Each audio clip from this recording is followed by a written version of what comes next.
Jim with Reloading Journey again.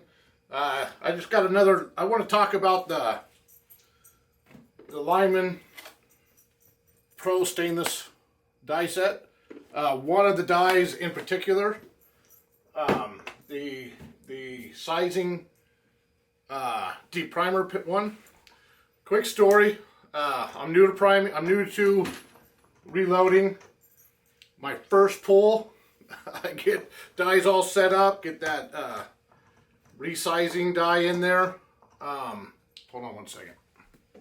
Alright, I get that resizing die in there, get my first brass in there, pull the machine down and click. It kind of sticks. And I'm thinking, man, I don't know how much pressure. I've watched some of these guys run these big machines and I mean, they're really putting some pressure to it. So I pull a little bit more and I'm like, man, you know, maybe the brass is tight and, you know, it's got to pop that pin, that primer out and poof, it finally goes and I'm like, okay. And I pull it up and sure as shit, I broke the pin. I know I have it here somewhere. Anyways, yep, there it is. Bit the pin right over, and I'm like, bruh. You know, my son, my wife, everyone get a kick out of this. My wife always says I'm heavy-handed with everything. My son, my whole life, Dad, you're always breaking stuff. You're always too much power right off. It's just how I am. But like I said, I've seen these people run these big presses, and man, they just power down on them. It looks like, I don't know. But I'm just saying, well, maybe it takes a lot to pop this pin out. Well, it didn't. But so I finally, you know, looked around, couldn't find one. Finally found one. It's gonna take a while, so I went ahead and bought just a generic deprimer. It's not even a sizer. All it does is deprimer. And I figured with the X10, the guys are running two of them. You know, they're running that one and then a secondary just to make sure that primer pops out. So I started using this and I'm doing good. Well, quick story real quick. What I figured out what my problem was, because to be honest, I broke one of these two. I'd been messing with it and I turned, this has those adjustable clamps at the bottom for different size brass. I had one at 223 and one at large. So the brass wasn't centering right. It was off. It's my fault. You know. Anyways, lesson learned. I went to work my first day. I had to wait 3 days before I could get. Anyhow, I got one of these in. Started popping brass with it. Going great. I learned real quick though, or not real quick. I did quite a few that it wasn't worth it to do too many ahead because I was trying to get ahead, just get a bunch out. But then I had to go back and put those back in and run them through it and resize them. So I'm like, shit, you know, why don't I just wait? Anyways, so I finally got in a couple new bits. I went ahead and bought a couple of them, a few of them, because who knows what I'll do. Got it in. Actually, it's in the machine right now. I just want to kind of show you, and I'm sure a lot of you know, but I just want to kind of show you how this thing works. It is freaking awesome. Let me pull the camera over here, and I'll just show you what I want to show you.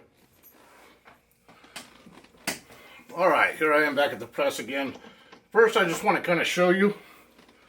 This is the Lyman die I was talking about. One thing that's really cool, I'm going to go ahead and zoom this in just so you can kind of watch what I'm doing up close. See what, is that going to be that's not going to be a good shot anyways. Let me adjust this. That's where we need to be. Alright. So, this is that die. It's kind of nice. You pull it apart.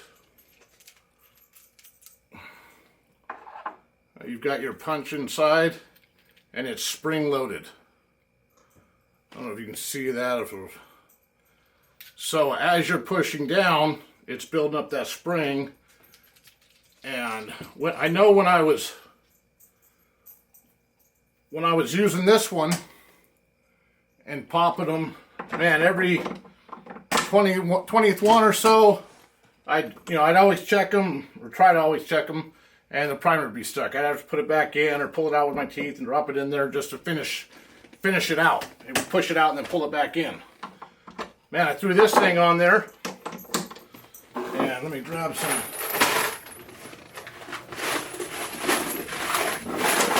brass here. Let me see if you can hear this. That's that, if you heard that click, that is that spring popping that brass, that before you even size it, popping that primer right out of it. Let's see if you can hear it. You get that nice audible click, you know that primer's gone. There's no second guessing it. Man, it was just so smooth. I just thought that was, after using that other one and having to check every one and still not, and then whenever I'm going to prime them, you know, I go to grab one, put it in there, my primer, my hand primer is getting stuck, and I look down and it's like, damn, there's still a primer halfway in there. Now, just won't even have to worry about it. So, that was what I wanted to talk about. Pretty nice, and I'm sure there's other ones out there like that. It's definitely worth, I think, the extra little money. I mean, this set was a little pricey, but that comes with it. The whole set is high quality, and I would definitely pay extra for that. Oh, and then every once in a while you get... Now, and that's something else I want to talk to you some about. Some of these, and I had heard someone else talk about it, extra small priming holes. Is that a thing? Because every once in a while I get one that, and now I know better. I don't force it. If it doesn't go, I just throw it in here. I mean, look at this one. This one I forced, and